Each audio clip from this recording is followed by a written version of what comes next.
What's up, gamers? Welcome back to Pro Warriors. The wait is finally over. Winlator 9 has officially dropped, bringing a ton of exciting updates. With new features like the Vortex graphics driver, the ability to install components, force full-screen mode, an updated Box 64, and much more, this update is a game changer. But here's the real question. Can we run Winlator 9 on low-end devices with less than 4 GB RAM or basic GPUs? Well, today we're putting it to the test. We'll explore how Winlator 9 handles low-end PC games on budget Android devices. Think timeless classics like GTA San Andreas, Half-Life, and Project IGI. Let's dive in and find out what Winlator 9 is really capable of.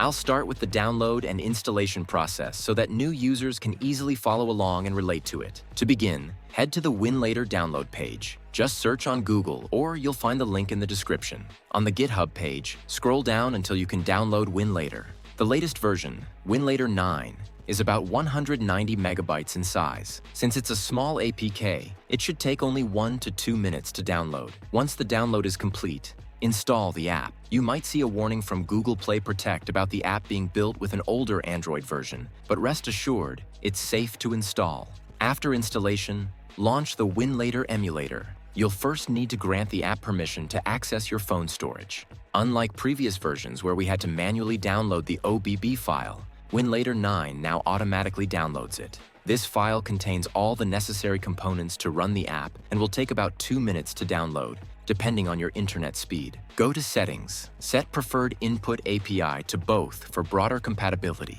Choose the Box 64 version to suit your needs. You can also install components for other Box 64 versions. For stability, I'll select Box 64.3.1 as it's the most stable version currently available. If you're emulating older 32-bit titles, it's recommended to use Box 64 0.2.0. Set the Box 64 version to Performance to maximize efficiency. Create a custom performance preset. Set the DynoSafe flag's value to 0 for improved stability and smoother performance. Use Wine 9.2, as it is currently the best stable version available. Next, you'll be prompted to create a container. Click the plus icon at the top right corner to begin configuration. Start by giving your container a name and selecting the screen size. I'm choosing 1280 by 720, but you can go up to 1080p. For the best performance, I recommend using your device's native screen resolution. If you notice any lag or trouble booting, you can lower the resolution in the settings. Moving on to the graphics driver, there are 2 options available: Turnip and Virtual GL and Vortex, which is newly added and is an experiment. If you're using a Snapdragon chipset, choose Turnip for better performance. For the DX wrapper, you can select DXVK or your preferred version. Similarly, you can download other version components as needed.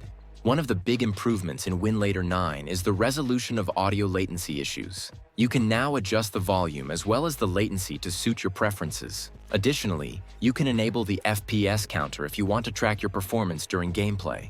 Another exciting feature in this update is the ability to switch between light and dark themes, customize the background color, and even upload your own custom backgrounds. DPI settings, which represent font size, can also be adjusted. I recommend setting it to 120 DPI. Here, GPU name is GPU profile set to GTX 1070 or higher. You can allocate up to 4 GB of RAM. If you're unsure, sticking with the default settings is a safe bet.